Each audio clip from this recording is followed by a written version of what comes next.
Hello there, and welcome to another episode of the Red Delta Project podcast, your resource for helping you break free of the stressful, dogmatic diet and exercise rat race, helping you get in the best shape of your life on your own terms. Matt Schifferly here, founder of the Red Delta Project and author of the book Fitness Independence, plus the brand new released Smart Bodyweight Training. Yes, book 2 of the Red Delta Project is now available on Amazon. Paperback and Kindle versions are there. And this is by far one of the most important things I've ever put out there. More important than the podcast, my videos, I dare even say the first book. Because this is a book about getting right down to the principles of what makes your exercise and workouts effective. That's why I say that essentially this book, I wrote this book, not just to teach you how to do advanced push-ups and squats and things like that, which it is. But let's be honest, there's plenty of books out there in calisthenics world that already exist, and we don't need another book of how do you progress to a one-arm push-up. No, this book is about how to improve every exercise and every workout you're going to do for the rest of your life. Think about this. You're 98 years old. You're living in maybe southern Florida or wherever people are going to be living when they're retired and stuff, and you're cranking out pull-ups on the pull-up bar at the local park. And you're ripped and you're jacked and everything, and people are like, that's incredible. And it's like, yeah, even this one workout that you're doing there, 50 years, 40, 70 years from now, will be improved because of this single book. That's why I wrote this book.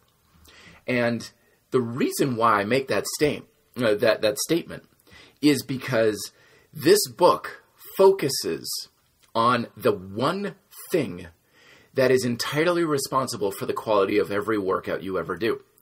And it's never really been brought up before. I touched on it in my first book, Fitness Independence, in the muscle chapter. But that was one chapter. It was really a topic that deserved an entire book. And I could even take each of the chapters in this book and break them down into separate books as well. But what we're talking about is something I like to call your neural code. Your neural code is the active ingredient in your exercise and workouts. No matter what you do, no matter what your goals are, no matter what type of body type you are, age, all that, the single reason why your workouts produce the results you want is because of this code. And when you understand that this code is responsible for your results and you know how to manipulate it to produce those results, suddenly you can make anything work 10 times better. But if you don't know it, then you're going to be running around trying to rely on so many of the other things that our fitness culture keeps telling you is responsible for your success. Because there's a lot of messages out there that say that, oh, if you want to get in shape, you need to take the right supplements, that you need to use the proper equipment, that you have to have the appropriate routine, that you need to join the right gym, you need the right technology, the smartphone app, the fitness trackers, the high-priced shoes, and the Lululemon and Under Armour garments and everything like that. Now, I'm not dissing on any of that stuff. That stuff is great, and I love it. It's so much fun to play with the toys.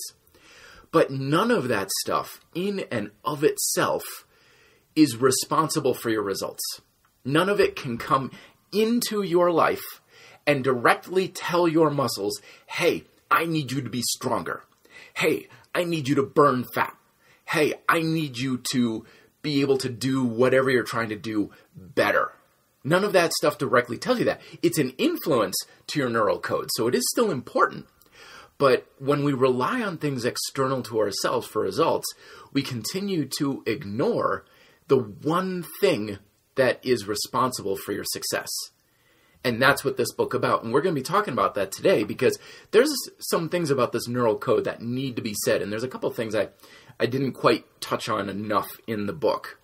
So what is this neural code? You're like, dude, okay, neural code, what the hell is that? Well, here's the reality of all physical activity. When you exercise, when you train, your results are the product of how you use your body. And even further than that, it's the product of how you use your muscles. Everything from burning fat, cardio, endurance, everything comes down to what are your muscles doing? And your muscles are doing what they're doing because your brain is telling them to do those things.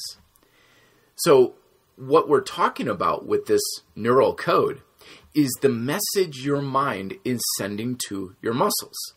Now, the first point that I wanted to make today was that this isn't some sort of a body follows mind, mind is in control, where people think, okay, so this is law of attraction, pseudoscience kind of stuff. Or I'm going to just meditate on building bigger biceps or burning fat and have a vision board and all that sort of thing. And that stuff can be good. It can be very important. I think visualization and having stuff like that is very effective. But no, I'm talking about the concrete physical link that exists between your mind and your muscles. And it's this link that is responsible for the creation and transition of your neural code. So here's how it works in very simple layman's terms. Your brain creates this code. It's no different than like computer code. It's ones and zeros. It's if you're programming like the next app and you're like, I'm going to make a game where there's a black cat and he can jump over things. Well, you program in code and the code says, okay, this is what the cat looks like and this is what happens when you push the button and things like that. It's a code. And this is exactly how your body works. Your brain creates this code. And the code travels down your spinal column, your central nervous system, and it branches out through your peripheral nervous system, all those nerves, the neurological framework that exists in your body. And it is delivered to these things called motor units. Motor unit is essentially, it's a neuron, which is kind of like the end of your nervous system right there. And a neuron has an associated amount of muscle fibers attached to it. And when that neuron receives a little bit of signal from your brain through your nervous system, all those muscle fibers contract. And how long they contract for is dependent on that code. So if you're walking down the street, your brain is creating a code, sending it through your nervous system and delivering it in a very coordinated way to various neurons within your legs and your core and everything to make the movement of walking happen. So it's not some foo-foo, like think about it and it'll come kind of thing. We're talking about direct cause and effect here. So that's point number one. Point number two is that this code is crafted for one purpose and one purpose only. And that purpose is for the functional capacity of your body. Every time your brain thinks of something saying, okay, muscles, I need you to do X, Y, and Z for whatever reason, shooting a basketball, getting up out of a chair, running on a treadmill, using a weight machine, trying to hand balance, whatever. The purpose behind this code is to get you to physically do something, a functional ability. Now, this is important to understand because as I touch in my first book, that there's a lot of myth surrounding exercise and what it can do for us from an aesthetic standpoint. That basically a lot of times when we're exercising, there's a lot of talk about what kind of exercise changes how I look. What kind of exercise shrinks this, builds that, tones this, elongates that, shapes this. I want a peak in my biceps. I want toned thighs. I want longer muscles. All these sorts of things. They're basically descriptive along an aesthetic component to it. And this is not necessarily a bad thing because, let's face it, in our modern society, unless you're an athlete or you have a job like working in a quarry or something with a physical component to it, we don't have a whole lot of functional need to be strong and healthy and fit. So having an aesthetic motivation, like I just want to look good naked, can be good. If that gets you down on the floor doing push-ups, then great. But the point I'm trying to make is that even though we're pursuing an aesthetic appeal, that the link between activity and aesthetics is not nearly as concrete as we think it is. That at no point do you ever do any form of physical activity and tell your body, hey, I need you to be leaner. Hey, I need this muscle to be bigger. Hey, I need better muscle tone. None of that exists. And that's not to say you can't change your physical appearance, but it's not as direct and concrete as we think it is. And that's why a lot of us constantly run around looking for that link. Like what exercise will give me abs? What type of training will help me lose weight? What type of activity or routine or program will give me a lean dancer's body, and so on and so forth. But the reality is this is largely made up. I'm not saying that people made it up as a scam or anything like that. It's just our mindset has traveled. It's kind of like the telephone game, where every generation, the messages get transmuted and they change a little bit. So at first it was get stronger, and then it was get stronger and tough. And then it was get stronger, tough, and bigger. And then it was get bigger and leaner. And so every time and then now we've got these things of, fast routine for a sexy physique. And it's like, your brain is sitting there going like, dude, I don't care what you look like. I don't give a damn when you're on that weight machine. I'm not here to build muscle tone. I'm not here to make your arms bigger, okay? I don't give a damn about any of that. I don't even understand that. Instead, when you're on that weight machine and you're doing curls, that signal that's created by your brain telling your elbow to bend and work your biceps, that signal, all it cares about is be able to take this piece of machinery, this lever, and move it up and down. Just pull on it and then lower it, pull on it, lower it, pull on it, lower it. That is all there is. There is no toning signal. There is no building signal. There is no lean out and get sexified for the cruise signal. And I don't mean to discourage you. This is actually very good news, because we're looking for something that doesn't exist. Because you're on the treadmill thinking, I'm doing this to lose weight, but all your body cares about is, can I effectively use this treadmill? Can I survive the functional demand that this treadmill is placing on my body?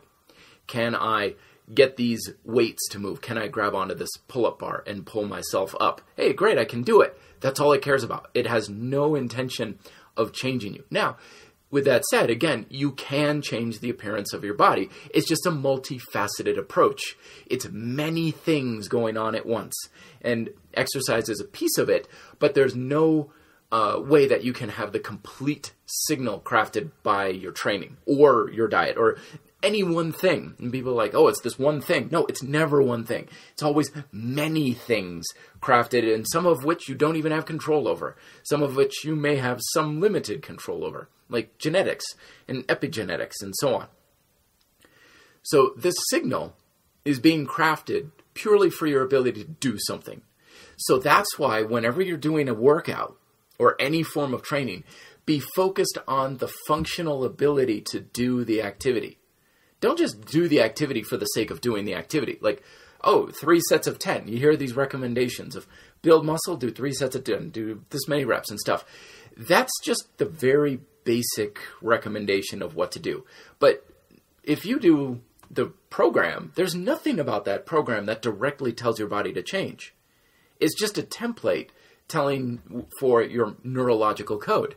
So if you're thinking, all right, 3 sets of 10 push-ups, when you get down on the floor, if all you care about is 3 sets of 10 push-ups, then you could crank out the sloppiest, messiest things, whatever you would call a push-up, and your mind would be satisfied with that, even though your functional ability to do those push-ups may be not really that great.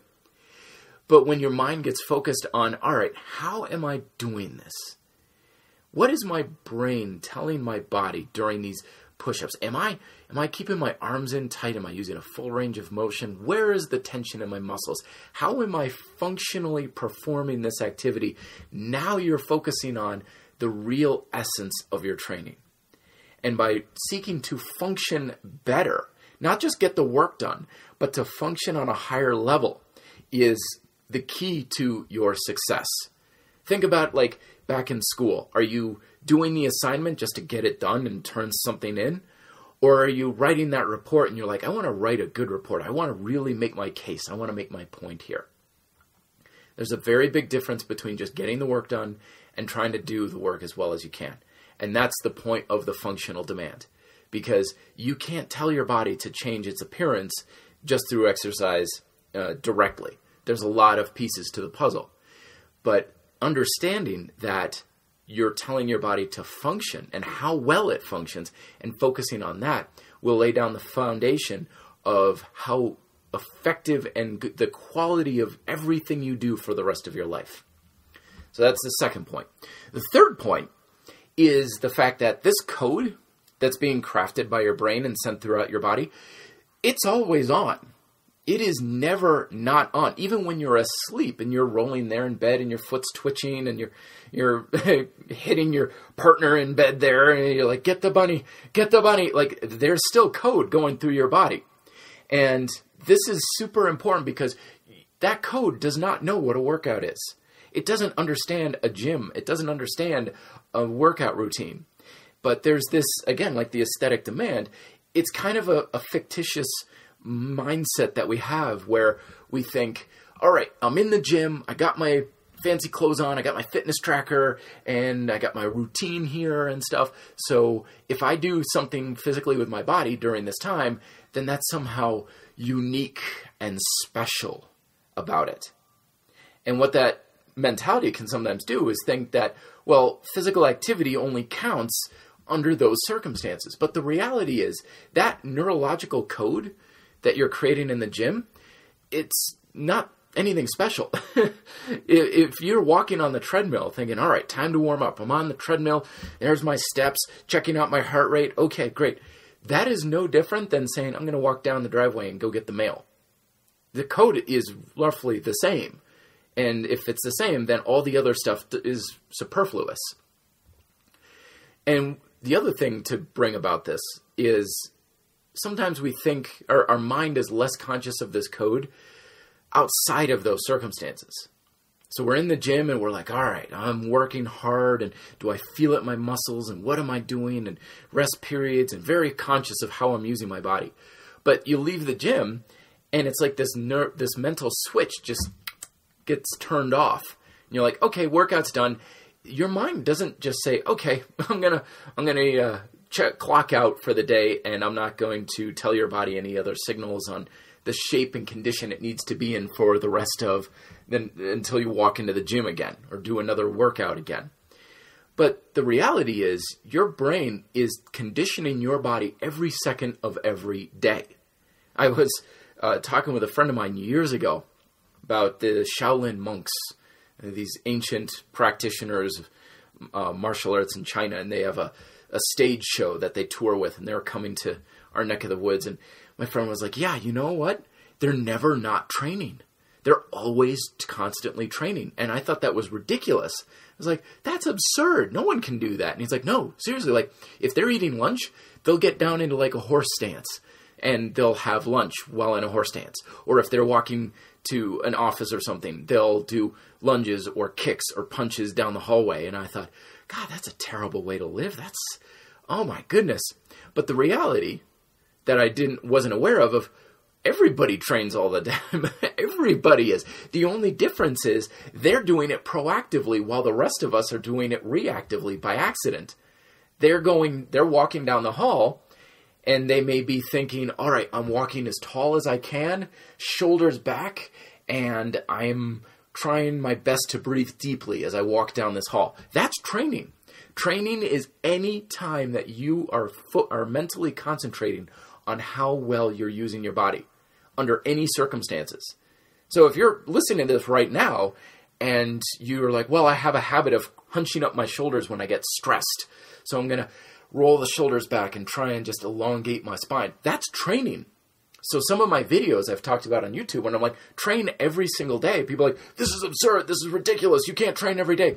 Training doesn't always need to be hard on the body. It doesn't need to be work. It doesn't have to be something. All you simply need to do is think about how are you using your body and then becoming aware of it so that you can be like, well, I'm going to make this small little change.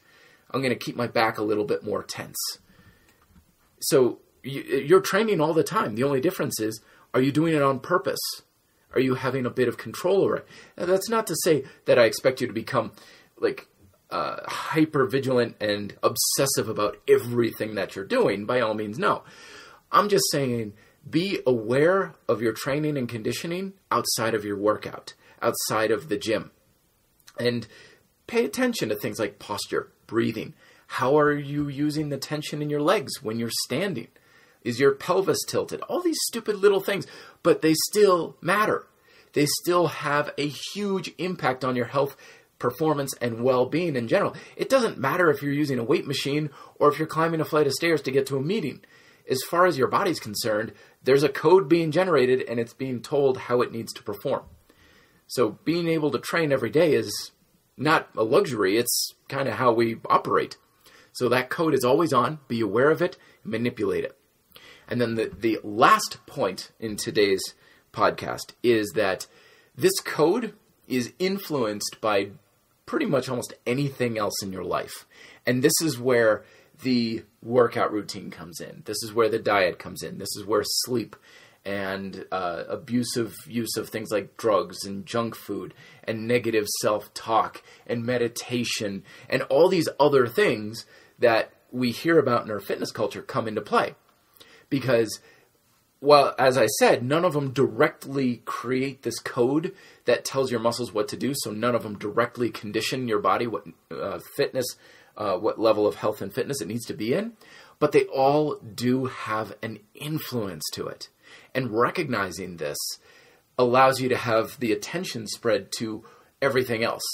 They've done studies on this where they will tell people, hey, you know what? You're really good at doing X, Y, and Z, this project. And I think you're really special. You got a talent for it. And then they would have the person go do it and they would perform at a higher level. Whatever it was, like math tests or work or physical activity or whatever. And then they would take another group of people and they would be like, you know what? I just don't think you have it. Like you're not very good at this. You don't have what it takes. I don't know why, but you're never going to be good at this. And then they would go and do the same thing and they would perform poorly. And nothing was different. Physically, they were the same. The circumstances were the same. The workout was the same. Everything was the same. The only thing that was different was the influence of someone supposedly in a position of authority telling them, hey, something negative or something positive. And that alone made the difference between can they do like 20 push-ups or do they only get like 12 kind of thing. So be aware of your influences. Don't discredit the other things in your life like sleep, good rest, positive self-talk, positive self-image, meditation, visualization, see yourself doing it, see yourself being successful. All these sorts of things have an influence to your neural code, and they will have some say in your ability to craft that code, which is directly responsible for how you use your body, which is what is responsible for the effectiveness of your exercise and your workouts. I hope today gave you some things to think about, quite literally. I mean, hopefully this podcast was a positive influence towards your neural code. Please do check out the book, Smart Bodyweight Training. Amazon paperback and Kindle versions are available. And let me know what you think in the comment section down below if you're listening to this on iTunes or YouTube. I can't even talk today. All right, folks, I'll talk to you guys next week. Till then, be fit, live free.